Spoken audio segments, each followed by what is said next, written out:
नमस्कार, मैं हूं संदीप चौधरी। आज सबसे बड़ा सवाल में हम बात करेंगे मंदी की मार, चीन से तकरार और आत्मनिर्भर भारत की।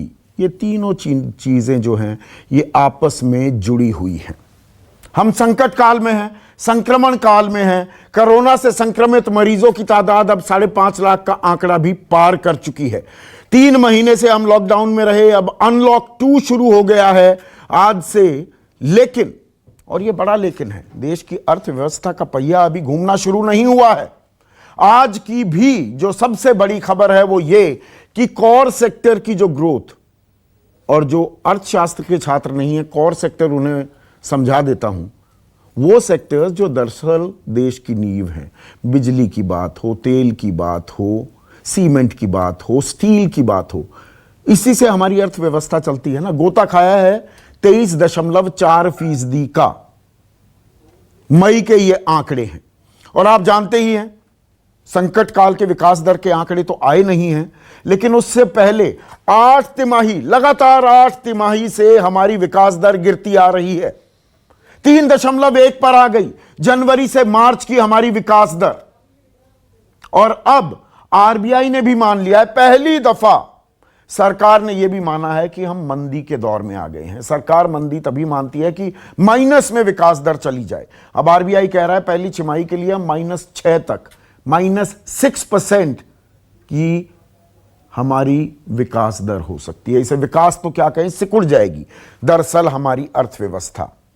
तो मंदी है, यह क्लियर एंड प्रेजेंट डेंजर है। लोगों की नौकरियां जा रही हैं, तनख्वाहें कट रही हैं, फैक्ट्रियां अब चलने की इजाजत भी मिल गई लेकिन उत्पादन नहीं हो पा रहा है। मॉल्स बहुत जगह आज खुल गए लेकिन वहां पर फुटफॉल नहीं है। बहुत से जो ओनर्स हैं, ब्रांड्स जो हैं, वो अब मॉल से निकलने की बात कर रहे हैं। और सरकार ऐसे में 80 करोड़ लोगों के लिए 5 महीने के लिए और 5 किलो अनाज या चावल और 1 किलो दाल का प्रावधान करती है कि देखिए हम गरीबों की बड़ी सेवा कर रहे हैं। पर यह सिर्फ उनके खाने पीने का इंतजाम हो रहा है। दिहाड़ी की बात क्या, देश की अर्थव्यवस्था की बात क्या, ये आगे बढ़ेगी कैसे? जेब में जब तक पैसा नहीं होगा तब तक खर्च नहीं होगा, खर्च नहीं होगा तो डिमांड नहीं होगी। ये एक बहुत बड़ी समस्या है। और ऐसे में चीन के साथ हमारी तकरार हो जाती है। और सड़कों पर देखिए, आप में गुस्सा है, मैं भी गुस्से में हूं, परेशान भी हैं, नाराज भी हैं। 20 हमारे जवानों की, हमारे बहादुरों की शहादत जाया नहीं जानी चाहिए। हम सब ऐसा सोच रहे हैं, बिल्कुल ठीक है। अब बॉयकॉट चाइनीज गुड्स, ये नारा बुलंद किया जा रहा है, सड़कों पर लोग आ गए। अब 59 ऐप्स पर हमने बैन लगा दिया है, हालांकि अभी उन्हें 48 घंटों की मोहलत दी गई है ये बताने के लिए कि भाई वो डेटा चोरी तो नहीं कर रहे हैं। अब इंपोर्ट्स जो हैं वो अटके हुए हैं। और मैं सिलसिलेवार तरीके से आपको बताऊंगा कि हमारी डिपेंडेंस कितनी है चीन पर। और डिपेंडेंस की बात क्यों कर रहा हूं, क्योंकि आत्मनिर्भर भारत की ताल ठोकी जा रही है। लेकिन सेलुलर फोन से लेकर, टीवी से लेकर, ऑटोमोबाइल पार्ट से लेकर, और यह संकट संक्रमण काल है, दवाइयां सबको जरूरत पड़ती है, हर घर में दवाई इस्तेमाल हो रही है। तो जो एक्टिव फार्मास्यूटिकल इंग्रेडिएंट्स हैं, यानी कि कच्चा माल, आसान भाषा में बताऊं, दवाइयों का जो कच्चा माल है 80% चीन से आ रहा है। हम सोलर एनर्जी की बात करें, 80% सोलर पैनल्स, सोलर सेल्स चीन से आ रहे हैं। गाड़ियां जो हम चलाते हैं 26% कंपोनेंट्स चीन से आ रहे हैं। यह भी मैं आपको बताने वाला हूं। अब उनके साथ हम व्यापार रोकेंगे, और रोकना चाहिए। यह बात और है कि वो $65 बिलियन का सामान हमें देता है, हम खरीदते हैं लगभग 5 लाख करोड़। आसान भाषा में ये बिलियन डॉलर्स वगैरह आम आदमी को समझ में नहीं आते, जबकि हम सिर्फ $17 बिलियन का माल उन्हें एक्सपोर्ट करते हैं, मतलब 1.25 लाख करोड़ रुपए। तो ये आलम, ये सूरत हाल हमने क्रिएट क्यों की? हमारी इतनी डिपेंडेंस क्यों चीन पर? तो ऐसे में बात आती है आत्मनिर्भरता की। मुश्किल वक्त में अपॉर्चुनिटी, मौका भी मिलता है अपनी गलतियां सुधारने का, अपने आप को दुरुस्त करने का भी। अब हम आत्मनिर्भरता की बात कर रहे हैं, हम कैसे आत्मनिर्भर होंगे? और यह सवाल मैं इसलिए कर रहा हूं क्योंकि 2014 में भी मेक इन इंडिया, वो शेर दिखाया जाता था, कल पुर्जों से बना हुआ शेर, मेक इन इंडिया होगा, stand up India, startup India, skill India. उनका हासिल क्या था ये नहीं बता रही है सरकार, या दरअसल इन तमाम चीजों को एक नया रूप दे दिया गया है, नया जामा पहना दिया गया है, एक नया शब्द गढ़ दिया गया है, आत्मनिर्भर भारत। इसी पर हम चर्चा करने वाले हैं। ऐसे में आज का सबसे बड़ा सवाल, चीन पर पाबंदी से भागेगी मंदी? मंदी को भगा देंगे हम चीन पर पाबंदी लगाकर, और आत्मनिर्भर भारत से ही हारेगा चीन। अगर हम आत्मनिर्भर होंगे, चीन की जरूरत क्या होगी? तभी तो चीन को सही मायने में हम भगा सकेंगे, उसे हटा सकेंगे। चर्चा में मेरे साथ बीजेपी के राष्ट्रीय प्रवक्ता, युवा चेहरा हैं, तजुर्बा असीम है, केंद्रीय मंत्री रह चुके हैं, और स्किल इंडिया जब यह मंत्रालय बना था तो इनके मजबूत कांधों पर ही यह जिम्मेदारी दी गई थी। मेरे साथ सुप्रिया श्रीनेठ हैं, राष्ट्रीय प्रवक्ता हैं, कांग्रेस की बिजनेस जर्नलिस्ट रह चुकी हैं, फॉरमोस्ट बिजनेस जर्नलिस्ट रह चुकी हैं देश की। विजय सरदाना, जाने माने अर्थशास्त्री, मेरे साथ हैं। एक और आर्थिक मामलों के जानकार, देश के सबसे बड़े सीएज में से एक शरद कोहली मेरे साथ हैं, और एक और वरिष्ठ पत्रकार, business journalist par excellence, Siddharth जराबी मेरे साथ जुड़ चुके हैं। तो चीन पर पाबंदी से भागेगी मंदी, राजीव प्रताप रूडी?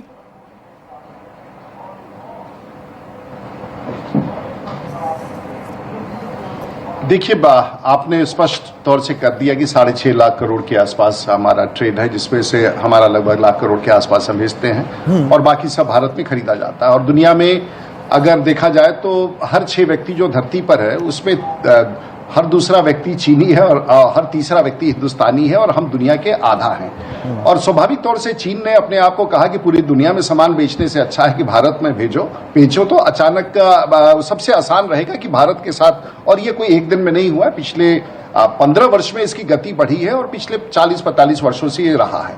तो ये कहना कि ये लेकिन अनुभव के हिसाब से, और देश के प्रधानमंत्री ने शायद अब जो घटनाएं घटी हैं या उनकी जो भी मंशा रही हो और जिस प्रकार की चर्चा है, उन्होंने आत्मनिर्भरता की बात की है। लेकिन ये एक दिन में नहीं होने वाला है, क्योंकि अगर आंकड़ों की तरफ देखें, चाहे वो जूते का सवाल हो, जूते खरीदने, गाड़ियों का सामान हो, या बिजली का सामान हो, 75% मोबाइल जो भारत में बिकता है वो चीन का बना हुआ है, या फिर सेमीकंडक्टर्स हो, देख ले आप बहुत सारे विषयों पर मैं नहीं जाना चाहूंगा।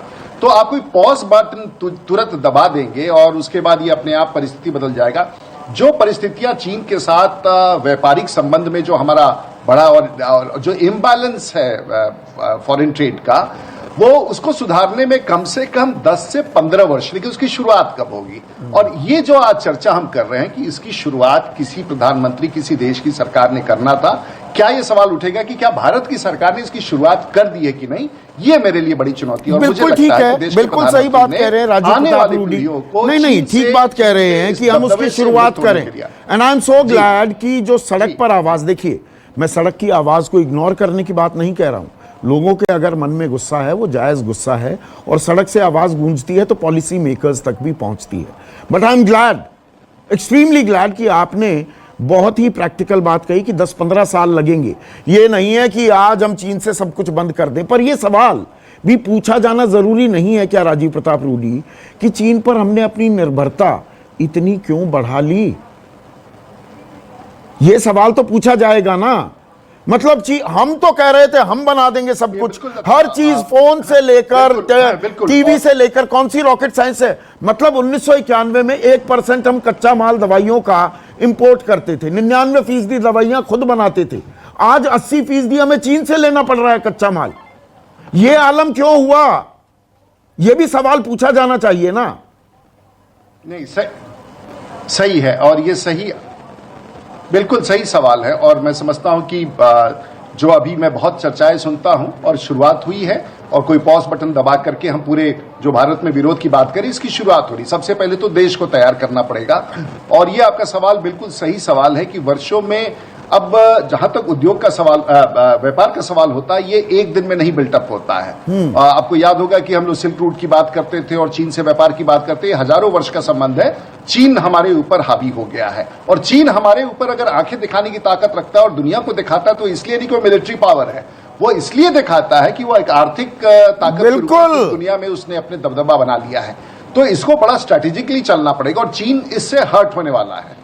तो मेरी राय ये है कि जो लोग बॉयकॉट कर रहे हैं, वो उसकी शुरुआत हुई है, अच्छी हुई है, लेकिन साथ साथ हमको ये भी ध्यान रखना होगा कि कहीं ऐसा ना हो कि कोई हम ऐसा बॉयकॉट कर दे कि जो सामान हमारे दिनचर्या का वो भाग बन चुका है, वह सामान बाजार से गायब हो जाए और अचानक इसकी महंगाई का मार भारत को झेलना पड़े। नहीं, ऐसा हो रहा है। देखिए राजीव प्रताप रूडी, करना पड़ेगा, सोच समझ के करना पड़ेगा। बिल्कुल सही बात है आपकी, शुरुआत हो रही है, बिल्कुल सही बात है, लेकिन ऐसा हो रहा है, एक असमंजस है, एक कंफ्यूजन है।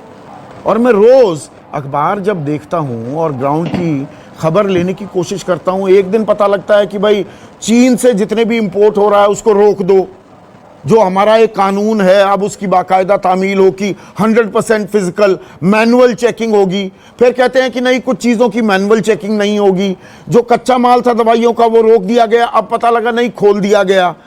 अभी भी बहुत सा सामान, इंपोर्टेड जो सामान है वो पड़ा हुआ है, तो जिन्होंने इंपोर्ट किया है वो परेशान हुए घूम रहे हैं। हमने जो माल एक्सपोर्ट किया, अब चीन रिटेलिएट करेगा, वो भी जवाब देगा, तो चीन और हांगकांग में हमारा सामान रुक रहा है। एक कंसिस्टेंट पॉलिसी तो होनी चाहिए कि नहीं राजीव?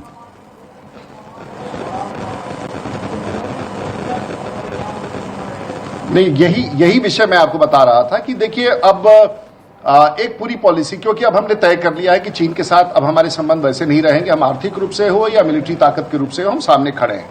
और जो उन्होंने हमारे साथ किया है, इसका जवाब तो देश के प्रधानमंत्री, और मैं कह सकता हूं कि पहली बार देश के इतिहास में, भारत के इतिहास में किसी प्रधानमंत्री ने चीन को इस प्रकार से खुली चुनौती दी है कि हमारा बलिदान व्यर्थ नहीं जाएगा और तुम आंखें दिखाओगे तो हम जवाब देंगे। तो मुझे लगता है कि इसके बाद नीतिगत फैसले होंगे, और नीतिगत फैसले मैं कहूंगा कि वो लंबी स्ट्रैटेजी होगी, लॉन्ग टर्म स्ट्रैटेजी होगी, और उसे हमें अब मुझे लगता है वो घोषित करके ही काम करना पड़ेगा। और मुझे लगता है कि सभी मंत्रालयों को और देश के लोगों को मेंटली अब तैयार होना पड़ेगा। तो नहीं, देश के लोग तैयार, और अंतिम टिप्पणी इसलिए नहीं दूंगा क्योंकि अभी तो जो टेलीविजन चैनल पर आप जी बोलिए, आप कंक्लूड कर रहे थे अपना ये कमेंट। नहीं, ठीक है, आप बोल रहे थे कुछ? नहीं, मैं ये कह रहा था, नहीं, बस मैंने कंक्लूड कर दिया। मैंने कहा कि ये डिबेट बहुत सही है और मुझे लगता है कि सरकार ने, हाँ, नहीं, इसीलिए हम देखिए सारे सवाल पूछते हैं और सरकार ये कदम उठाए, सरकार जनमानस को तैयार भी करे और बताए। ये जल्दबाजी में लिए हुए कदम नहीं होते कि आपकी किसी चीज़ पर, आपकी दवाई पर ही डिपेंडेंस हो गई 10-15 साल से। अब भाई सस्ता माल मिलता है ना, हम तो गणेश जी भी चीन के बने हुए स्थापित कर लेते हैं अपने पूजा घरों में, उनकी ही लड़ियाँ, उनके दिए वो जला लेते हैं ना दीपावली पर, क्योंकि सस्ते मिलते हैं। तो ये 1-2 दिन में तो ये बीमारी जाएगी नहीं, उसकी एक राह होनी चाहिए। पर सरकार जो कर रही है ना, अब ये देखिए 59 ऐप आपने बंद कर दी, अब डेटा मांगे जा रहे हैं कि भाई आप डेटा तो नहीं हमारा चुरा रहे हैं। तो ये अगर तकरार नहीं होती, गलवान घाटी में 20 जवानों की शहादत ना होती, तो ना तो चीन जासूसी कर रहा था राजीव प्रताप रूडी, ना डेटा चोरी हो रही थी। आज हमें चोरी की याद आ गई और ऐप्स हमने बैन कर दिए। गलत तो नहीं पूछ रहा?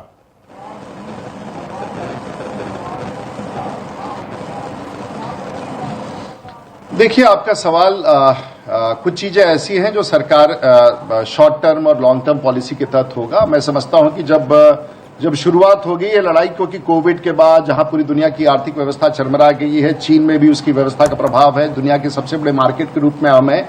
ये मैट्रिक्स कोई साधारण मैट्रिक्स नहीं है, जो मैं इतना काबिल नहीं हूं इस मैट्रिक्स को, लेकिन मुझे जो लगता है कि सरकार की नीति होगी कि शॉर्ट टर्म और लॉन्ग टर्म स्ट्रैटेजी क्या हो। तो अपने देश के इंटरेस्ट को ना हर्ट करते हुए क्या क्या, जिससे हमें कोई नुकसान नहीं होगा अगर हम बंद करेंगे, वो निर्णय पहले आएंगे। जो हमारे लिए अभी जिस पर हम निर्भर हो चुके हैं, उससे बाहर निकलने के लिए कुछ और स्ट्रैटेजी होगी, और हम अपने कैपेसिटी को कैसे बढ़ाएंगे उसकी स्ट्रैटेजी कुछ और होगी।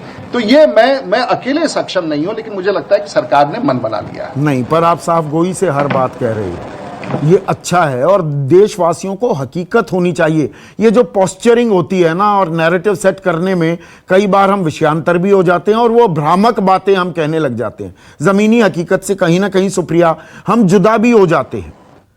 हम मंदी के दौर में, मैंने 3 बातें कही, मंदी की मार, चीन से तकरार और अब ये आत्मनिर्भरता का जो हमने मंत्र अपनाया है, ये तीनों चीजें साथ साथ हो पाएंगी। हम चीन से भी लड़ेंगे और मंदी से भी उबर जाएंगे क्या?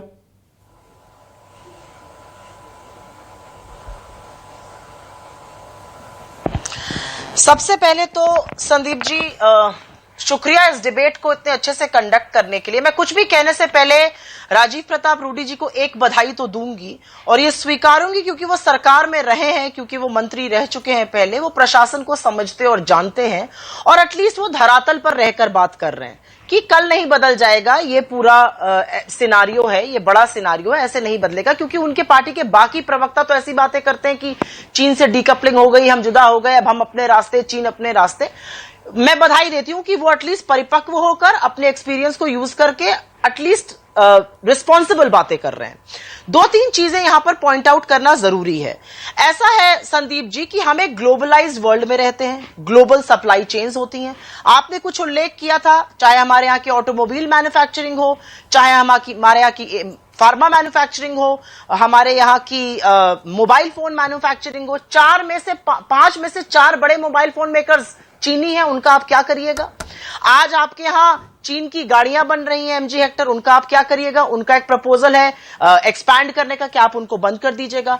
चीन हमारी रोजमर्रा की जिंदगी में घुसा हुआ है। पेटीएम आप करिए, चीन का निवेश है। बिग बास्केट से ऑर्डर करिए, चीन का निवेश है। ओला कैब लीजिए, चीन का निवेश है। खाना ऑर्डर करिए स्विगी जोमेटो से, चीन का निवेश है।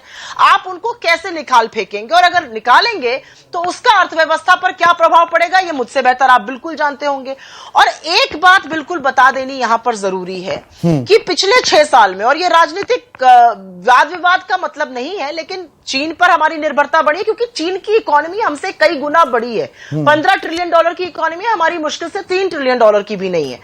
चीन पर पिछले 6 सालों में नहीं, ये सवाल पूछा जाएगा ना। देखिए सुप्रिया, बीच में इंटरप्ट कर रहा हूं। 2014 में अब की स्थिति बता रहे हैं कि उनकी इकोनॉमी बढ़ गई। 1 मिनट के लिए बीच में रोक रहा हूं, करिए। पर ये तो 1991 से सिलसिला चला, फिर WTO की बात आई, बिल्कुल चीन फायदा उठा ले गया। हमारी निर्भरता उस पर इतनी क्यों बढ़ गई?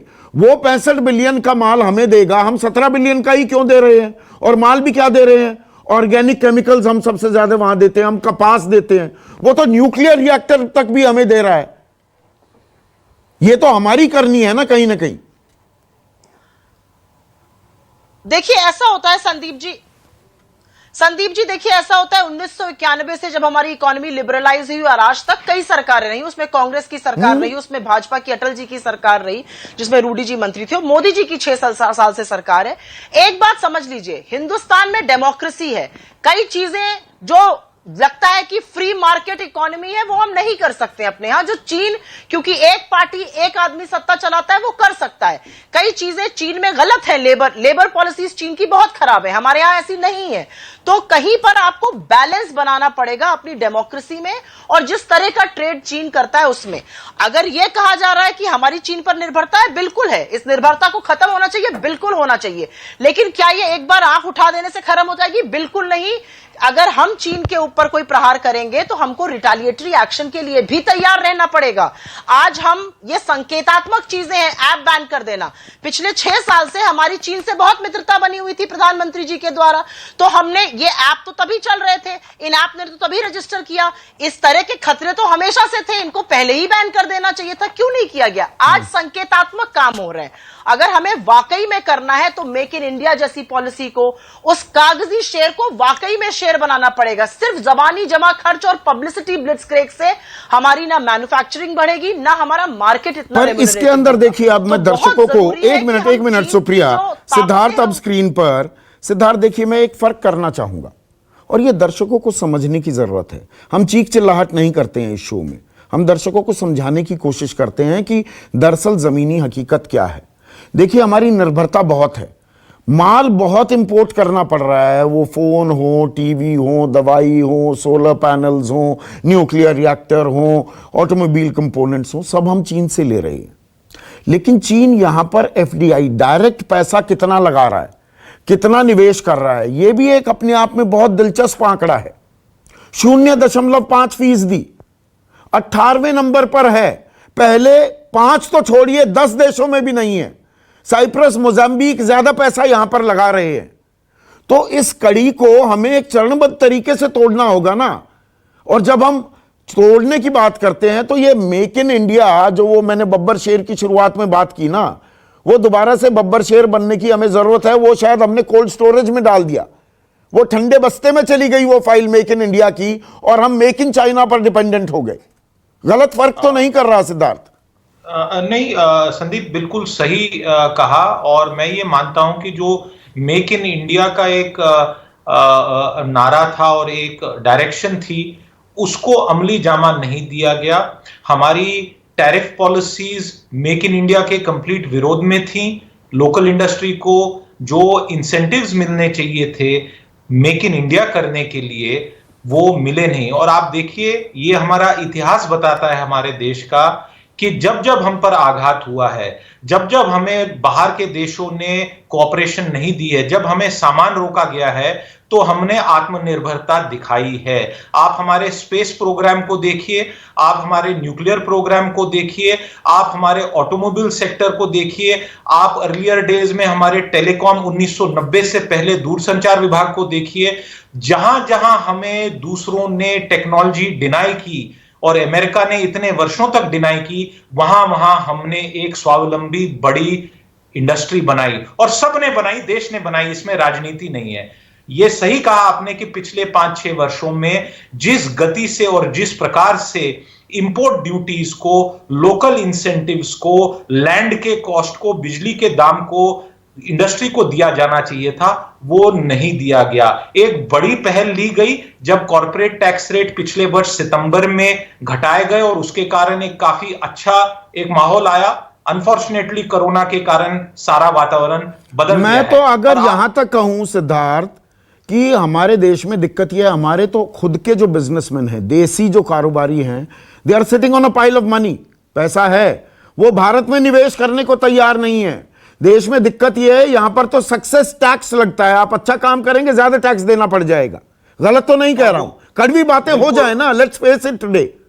बिल्कुल। और 2014 से पहले जो फोन बैंकिंग का एक कल्चर चलता था, उसके कारण इस चीज का बढ़ावा दिया गया। आपने बहुत सही बात कही कि आसान रास्ता खोजने की एक इंक्लिनेशन हमारे पास रही है। क्योंकि देखिए, मैन्युफैक्चरिंग कहीं से इंपोर्ट करके माल बेचने जितनी आसान नहीं है। मैन्युफैक्चरिंग में सालों और पूरे उम्र लग जाती हैं, कितनी ही कंपनीज डूब जाती हैं, ये आसान नहीं है। उसके लिए टेक्नोलॉजी चाहिए, नो हाउ चाहिए। हमारे देश से आईआईटीज के इतने हजारों टॉप क्लास विद्यार्थी बाहर जाके चीजें बनाते हैं, इंडिया में उनको अवसर नहीं मिलता है। सीएसआर में कितने प्रोडक्ट्स डेवलप हुए हैं सीएसआईआर में, और वो आज तक फुल्ली कमर्शियलाइज नहीं हो पाए हैं। तो ऐसे ही उदाहरण अनगिनत हजारों हैं। एक छोटी सी बात कहूंगा, ताइवान और चाइना में आज सेमीकंडक्टर का बोलबाला इतना कहा जाता है।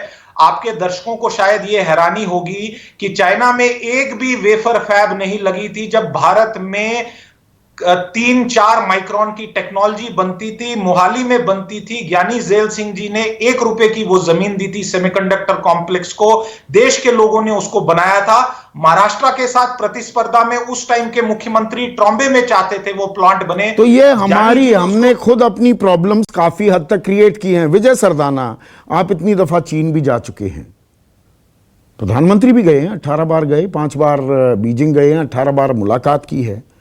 पर हमारे देश में मतलब हम तो ब्रेन है ना दुनिया के, इंटेलेक्चुअल पावर में वर्ल्ड लीडर्स हैं।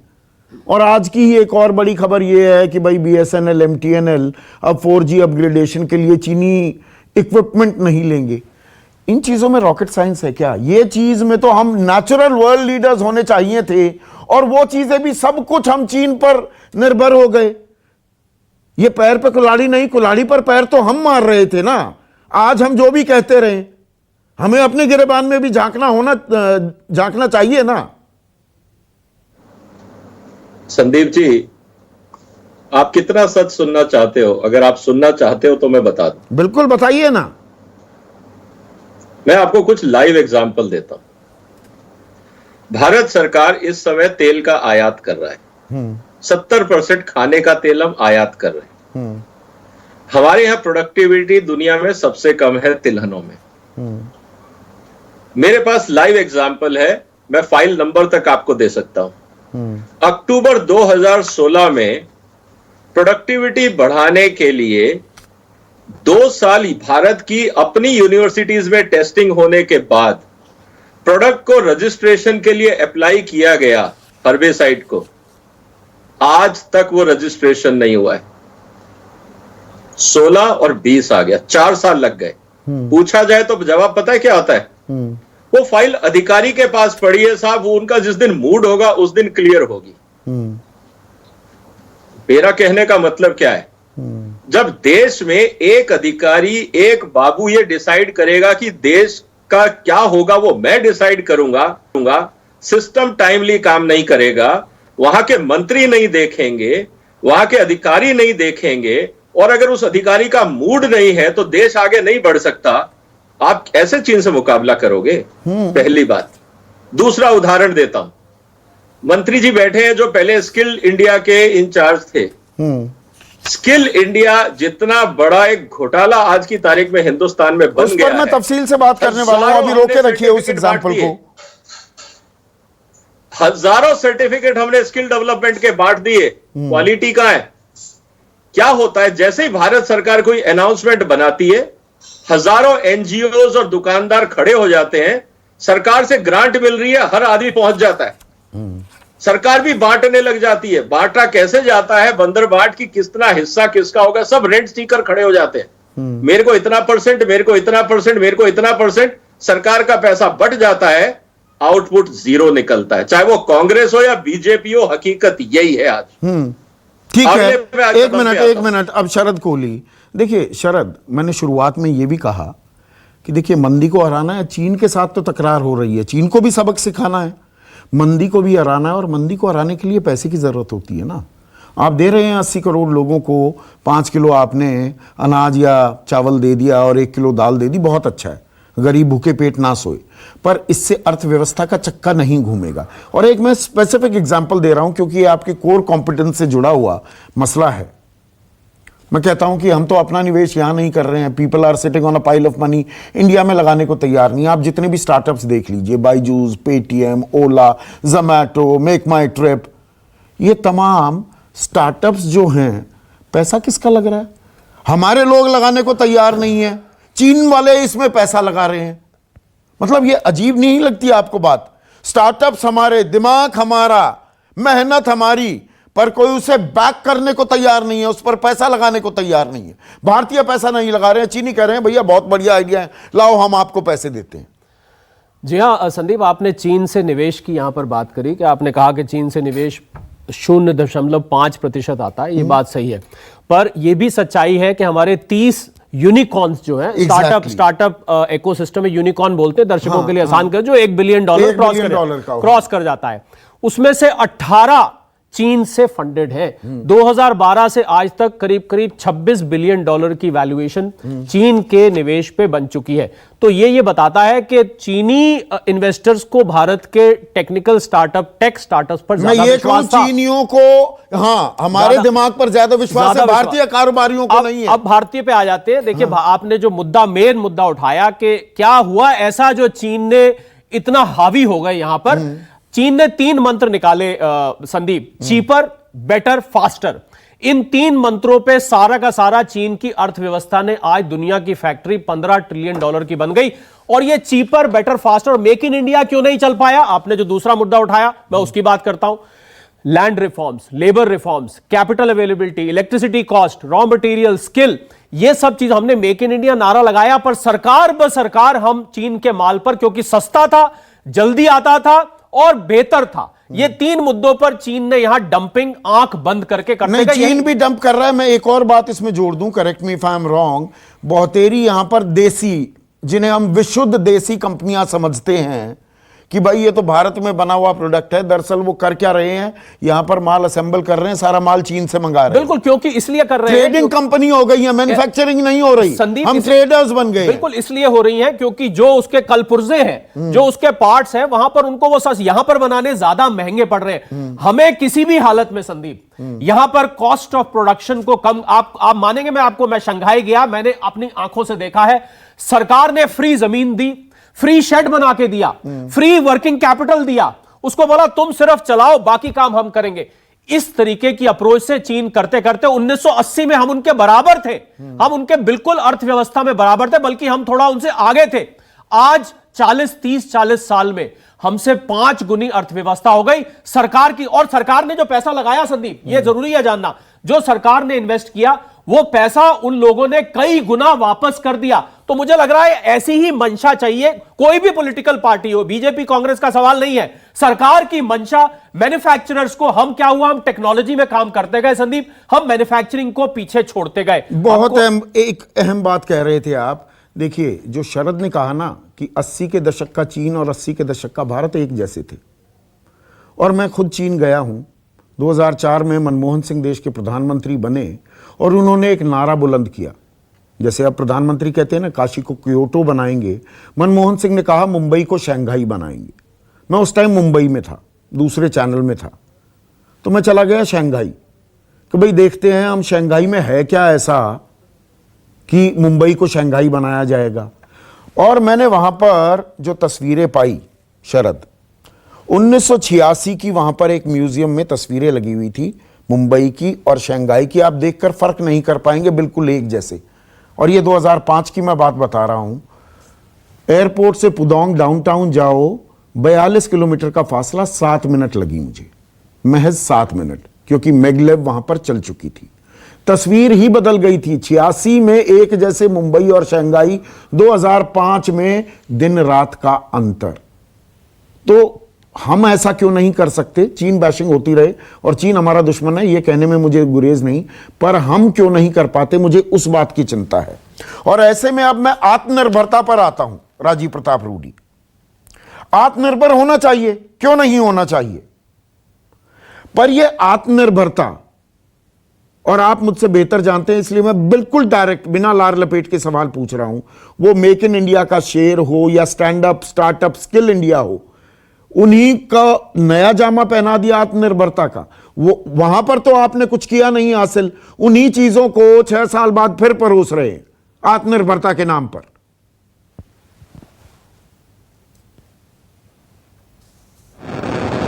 देखिए, मैं संक्षिप्त रूप से 2-3 विषयों पर आपका ध्यान, और मैं समझता हूं कि सरकार ने प्रयास किया, और जो ईज ऑफ डूइंग बिजनेस अगर उसका कोई महत्व है तो 164 से घट करके 124 तक काफी इंप्रूवमेंट हुआ है, तो कहीं ना कहीं कुछ हो रहा होगा अगर उसको मानते हैं तो।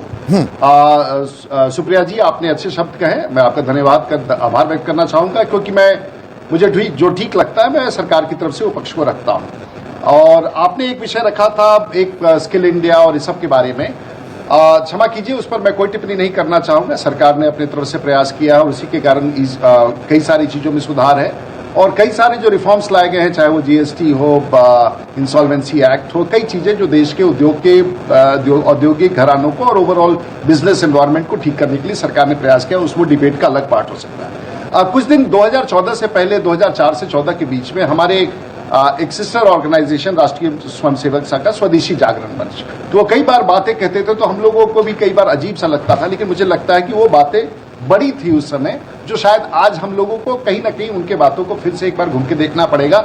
जो रिफॉर्म्स के दायरे में जब हम बात करते थे, वो शायद संदर्भित नहीं दिखा, मेक इन इंडिया हो, इत्यादि इत्यादि हो। लेकिन एक बात जो संदीप जी, आपने, एक तो धन्यवाद, आपने बहुत ही एक सीरियस डिबेट किया, और कम से कम बहुत दिनों के बाद एक ऐसा डिबेट मिल रहा है कि कोई किसी की बात नहीं काट कर रहा है, एक बड़ी सहमति बन रही है, और एक स्ट्रैटेजिक, एक नीतिगत तरीके से विमर्श हो रहा है। क्रिटिसिज्म भी हमारे पास आ रहा है, और क्रिटिसिज्म को स्वीकार कर रहे हैं। लेकिन एक बात भारत में, और आपने एक विषय कहा, मैं कहूंगा कि भारत में एक डेफिनेशन को जरूर हम लोग को ठीक करना होगा। हम एक्चुअली मैन्युफैक्चरिंग किसको कहते हैं? और अभी तक जो कुछ भी हम देखते हैं, क्षमा कीजिए मेरा ज्ञान बहुत नहीं है, लेकिन जो बात हम करते हैं कि हम सामान ले लेके आते हैं और उसको फिर एक दूसरे पुर्जे को जोड़ देते हैं, उस पर टक्का लगाते हैं, उसको मैन्युफैक्चरिंग कह देते हैं। बहुत सारी चीजें जो भारत में अभी भी है, उसके बहुत सारे कल पुर्जे कहां से बन के आ रहे हैं, वो हम नहीं बना रहे, लेकिन जो उसको समेट करके एक प्रोडक्ट दे रहे हैं, उसको ब्रांड कर दे, डिब्बे में डाल दे रहे हैं और अपना मोहर लगा दे रहे हैं, चाहे वो क्रॉम्पटन हो, फलाना हो, डिमका हो, और उसको फिर हम लोग कह रहे हैं कि गजब कर दिया हमने, मैन्युफैक्चरिंग कर दी। बहुत सारे ऐसे नीतिगत विषय हैं जो शायद अधिकारियों को भी सरकार में विषय ला करके और आप जैसे लोगों को इन सबको बड़े ढंग से विश्लेषित करने की आवश्यकता है। और मैं समझता हूं कि हमारे एक्सपर्ट्स जो हैं यहाँ हैं वो शायद बेटर बता पाएंगे जो मैं विषय कहना चाहूंगा। और मेरे पास नहीं सिद्धार्थ, अभी मैं सिद्धार्थ से पूछने वाला हूं, मेरी चर्चाएं हुई हैं सिद्धार्थ से इस बारे में। यही समाप्त नहीं होगा। हाँ, बोलिए प्लीज कंटिन्यू। नहीं आप कर ले, मैं तो मुझे इतना ही कहना था। हाँ नहीं देखिए ना, आप सिर्फ चीन के बारे में बात नहीं करें, आप अगर छोटा सा एक विषय देखें, एप्पल आईफोन, अगर आप पूरी दुनिया में हम अपनी स्थिति के बारे में बताते हैं, एप्पल आईफोन का जो हिस्सा है जापान, जर्मनी, कोरिया, यूएस और अनस्पेसिफाइड में जो यूएस डॉलर्स में है वो $179 में बनता है और उसको यूएस से बेचा जाता है 500, यानी कि वो $321 का बैठे बैठे घर जो खरीदते हैं वो 300, यानी कि लगभग 64% प्रॉफिट वो उठा के ले जाता है और भारत में उसका हिस्सा अनस्पेसिफाइड कैटेगरी में है जो मैन्युफैक्चरिंग। आपने राजीव एप्पल का एग्जांपल दिया, देखिए अमेरिकी कंपनियां एप्पल फोन्स पर भी बैन लगाओगे क्या? एप्पल भी सारे फोन्स दरअसल राजीव वो बनते चाइना में हैं। सोनी बड़ा ब्रांड है टीवी का, हमारे घरों में एक टाइम पर स्टेटस सिंबल था कि भाई सोनी है आपके घर में। सोनी जापानीज कंपनी है पर पीछे पाएंगे कि मेड इन चाइना, वो बन चाइना में रहे हैं। लेकिन मेरा सवाल, मैं एक और सवाल उसके बाद सुप्रिया आपके पास आ रहा हूं। मेरा सवाल ये था कि जो ये make in India, stand up India, startup India, skill India है, उसी को नया जामा पहना दिया आपने आत्मनिर्भरता का। और मैं सवाल क्यों पूछ रहा हूं, आप रिस्पॉन्ड ना करना चाहें तो ना करें, क्योंकि ये आपके पुराने डिपार्टमेंट से जुड़ा हुआ है। मैं स्किल इंडिया के कुछ आंकड़े देख रहा था। पिछले कुछ सालों में 68 लाख लोगों को उनका कौशल बढ़ाया गया, उनका कौशल विकास किया गया। नौकरी कितनों की लगी? 15,50,000। और इसमें खास बात देखिए, साल 2016-17 में राजीव प्रताप रूडी, आप मुझसे बेहतर ये आंकड़े जानते होंगे, 2,23,885 लोगों की स्किल डेवलपमेंट हुई। नौकरी कितनों की लगी? महज 280 की। 280, ओनली 280।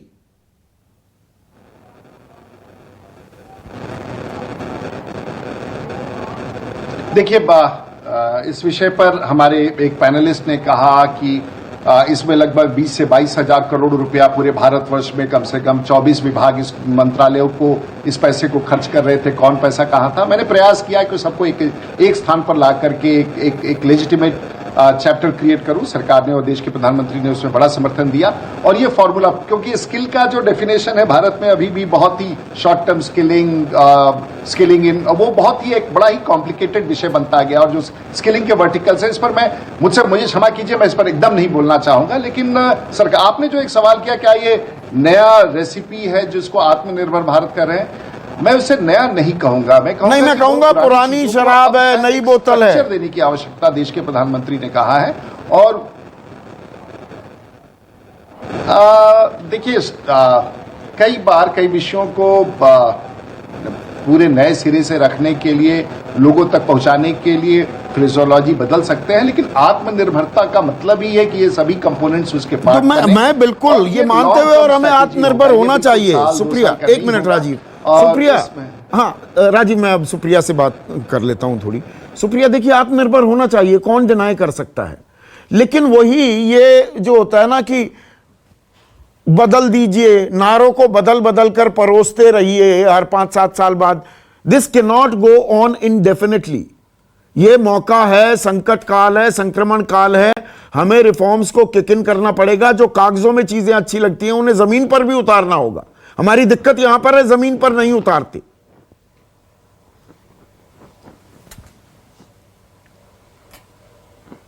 संदीप जी, ऐसा है कि पॉलिसी मेकिंग जो एक चीज होती है, जब आप नीति, नियम और कानून बनाते हैं तो वो इवेंट मैनेजमेंट नहीं हो सकता है। वो एक बड़ा इवेंट ही बनकर रह जाता है, वो एक कागजी पेपर बनकर रह जाता है, चाहे स्टार्टअप इंडिया हो, चाहे स्टैंड अप इंडिया हो, चाहे स्किल इंडिया हो।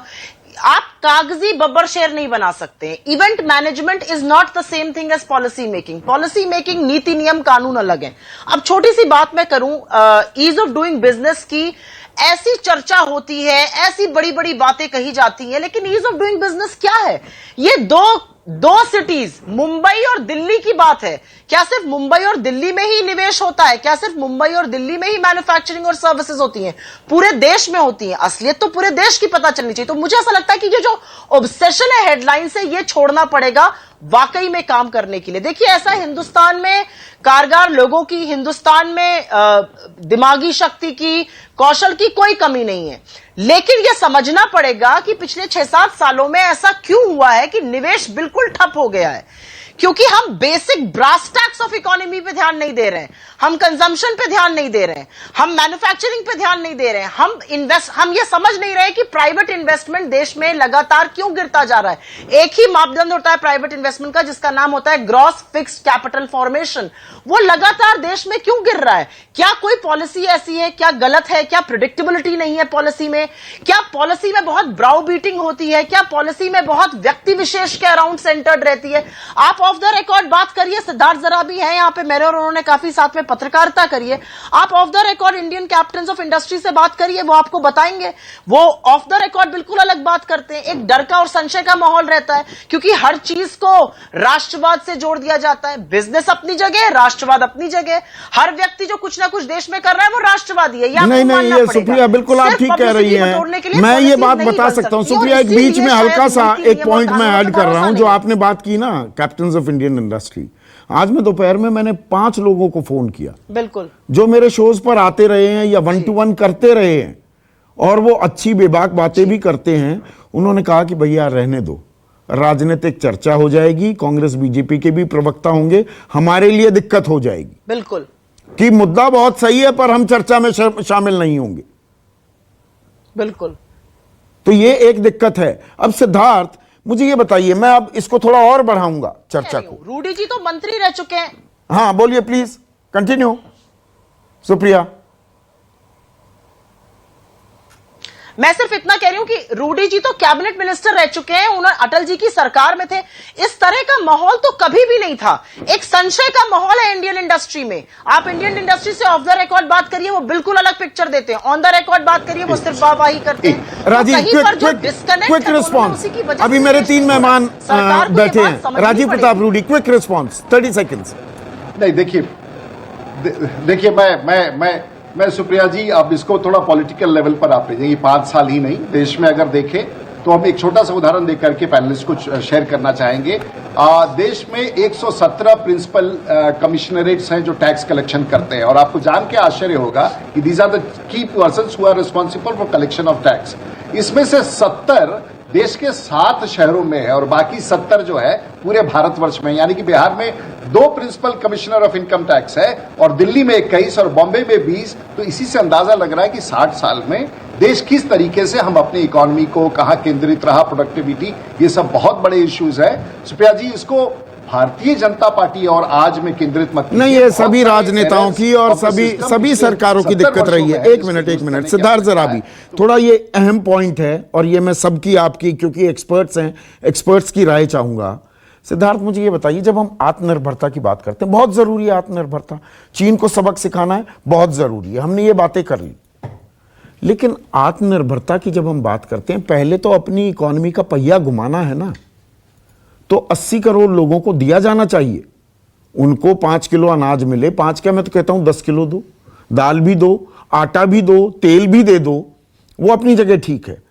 लेकिन अर्थव्यवस्था को बढ़ाने के लिए, चलाने के लिए, इंजन में ईंधन देने के लिए आपको जेब में पैसे देने होंगे ना,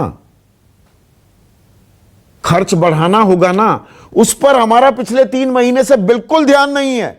चाहे वो 20,97,000 करोड़ का पैकेज हो, 1,70,000 करोड़ हो, कुछ भी हो, जेब में पैसे नहीं आ रहे।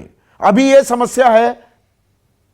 संदीप, मुझे लगता है कि सरकार ने जो आंकलन किया कोरोना के कारण जो इकोनॉमी में फर्दर स्लो डाउन हुआ, उनका आकलन ये था कि जब तक पूरा अनलॉक नहीं होगा तब तक हम इकोनॉमी में तेल डालने का काम नहीं करेंगे। यानी गाड़ी खड़ी है तो उसमें तेल इस्तेमाल ही नहीं हो रहा है, तो तेल क्यों झोंके उसमें। और इसके चलते आपको ये ध्यान में होगा कि कई लोगों ने सरकार में ऑफ द रिकॉर्ड भी और कुछ और जुड़े हुए लोगों ने, गुरुमूर्ति जी जैसे लोगों ने जुड़कर यह कहा कि सितंबर अक्टूबर के समय में एक फिस्कल स्टिमुलस देना होगा। और मैंने आपसे पहले भी शोज में यह कहा है कि एक इकोनॉमिक एनालिस्ट के नाते मेरी उस प्रकार के व्यू से डिफरेंसेस हैं। हमने ये देखा है कि कई सारी जो स्कीम्स अभी तक अनाउंस की गई हैं उनकी ऑफ टेक प्रॉपरली नहीं हुई है। जैसे एक उदाहरण मैं आपको देता हूं, 25,000 करोड़ की एक स्कीम अनाउंस की गई जिसमें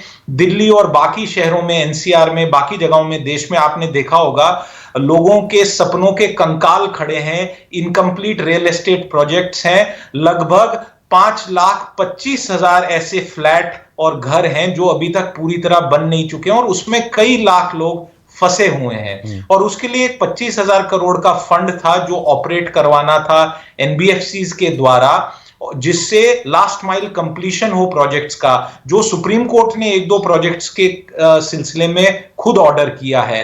आज भी अगर मैं अपनी मेमोरी को टटोलना चाहूं तो मुझे उस 25,000 करोड़ में से कितना आवंटित हुआ है और कौन से प्रोजेक्ट्स खड़े हुए हैं ये अभी तक मिल नहीं पाया। यही तो हमारे देश की दिक्कत है। एक minute, I am just running slightly out of time.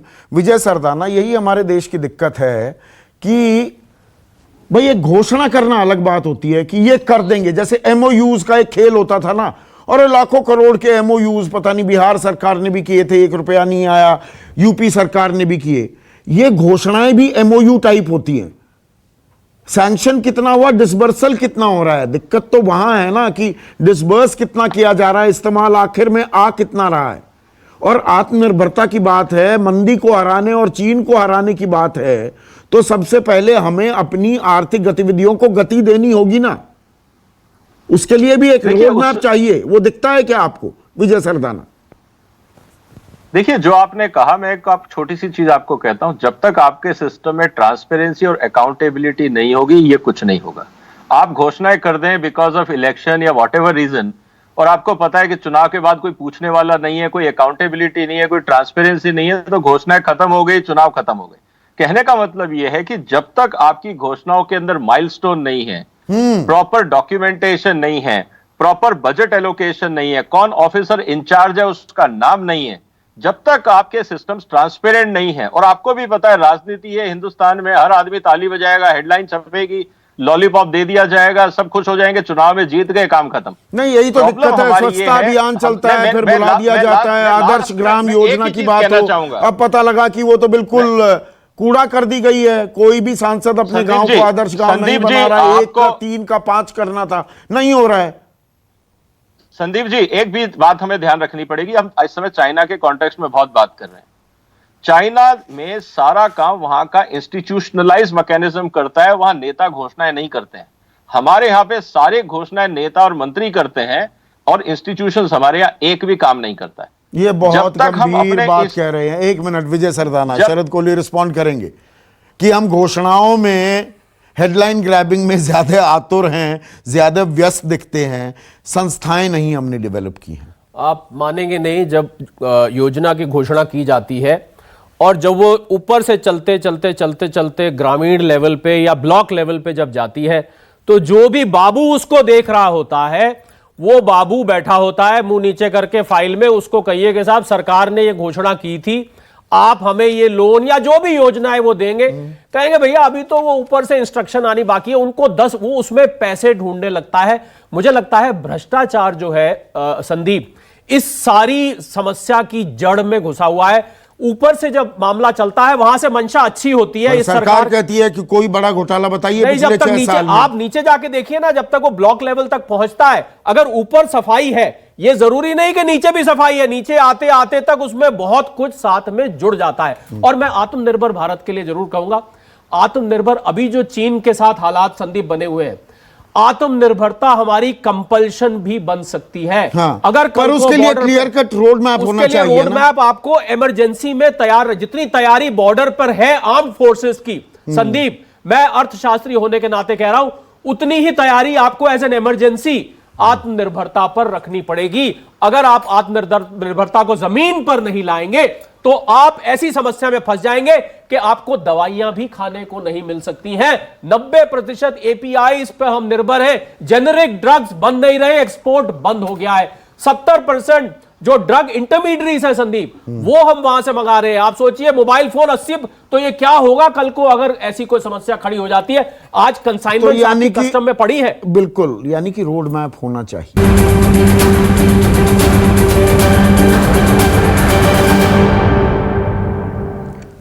अंतिम चरण, बात कर रहे थे चीन से तकरार, मंदी की मार और आत्मनिर्भरता की। राजीव प्रताप रूडी, छोटा सा जवाब चाहूंगा मैं आपसे। आत्मनिर्भरता, और हमें आत्मनिर्भर होना चाहिए, पर आत्मनिर्भरता की हमारी नीति क्या है, हमारा रोड मैप क्या है? क्या एक चरणबद्ध तरीका, एक डिटेल्ड आउटलाइन हमें तैयार करनी होगी कि भाई पहले इस सेक्टर में हम आत्मनिर्भर होंगे? ये जो हम खिचड़ी पकाने लगते हैं कि एक बस ओमनिबस टर्म की आत्मनिर्भर हो जाएंगे, वो ऐसे नहीं होता है ना। सेक्टर वाइज एक डिटेल्ड प्लान आउटले होना चाहिए ना हमारा।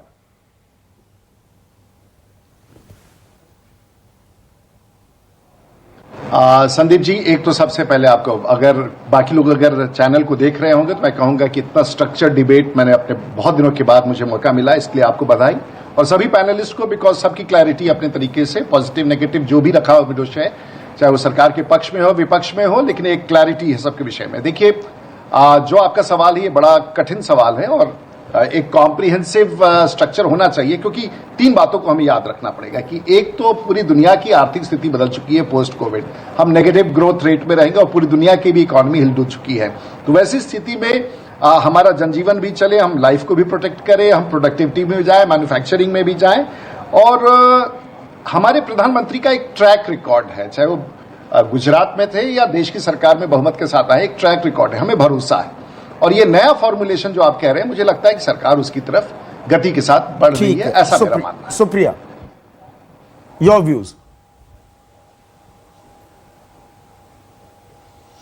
मैं सिर्फ इतना कहूंगी, सबसे पहले तो बहुत कम ऐसा होता है कि विपक्ष और सरकार अग्री करे, और मैं बिल्कुल अग्री करती हूं रूडी जी से कि आपने जबरदस्त और बहुत उम्दा डिबेट कराया। बड़े दिनों बाद एक अच्छा बहस में जाने का मौका मिला। मैं सिर्फ इतना कहूंगी संदीप जी की चीजों को मिक्स करने से काम नहीं चलेगा।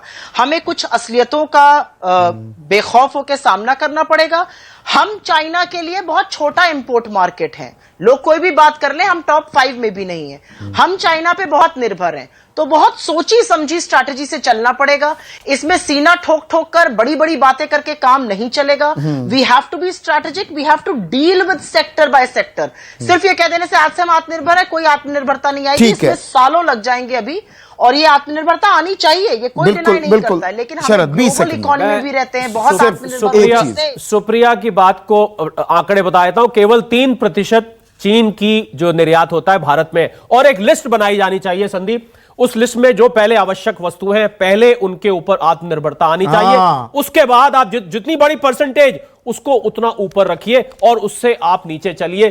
टारगेटेड, बिल्कुल जिसको टारगेटेड स्ट्राइक कहते हैं, वो आत्मनिर्भरता में इस समय चाहिए। तो इन बातों पर सरकार को भी तवज्जो देनी चाहिए। आप सभी का बहुत बहुत शुक्रिया। आज सबसे बड़ा सवाल में बस इतना ही। नमस्कार। नमस्कार, मैं हूं संदीप चौधरी। अगर आपको ये वीडियो पसंद आया हो तो इसे लाइक और शेयर जरूर करें, और हां, हमें सब्सक्राइब और फॉलो करना ना भूलें, ताकि आप देश और दुनिया की कोई खबर मिस ना करें। तो जुड़िए हमारे साथ और देखते रहिए News 24।